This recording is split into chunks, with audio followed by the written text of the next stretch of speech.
वाल्मिक कराडची संपत्ती अद्याप जप्त झालेली नव्हती। प्रफुल्ल पटेल यांची ही संपत्ती अशी जप्त करून भाजपनं सोडवली होती।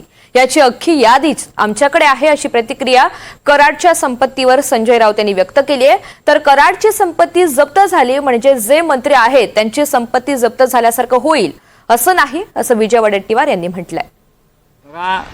या आधी सुद्धा प्रफुल्ल पटेल यांची संपत्ती जप्त झाली,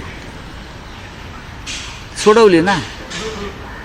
इतर सुद्धा काही लोक आहेत त्यांच्या संपत्तीवरती जप्तीच्या नोटीस आल्या होत्या, जे आता भाजपमध्ये गेले। आता वाल्मिकी कराड ते तात्पुरतं काय झालं असेल, उद्या हा त्यांचाच पक्षाचा माणूस आहे हो।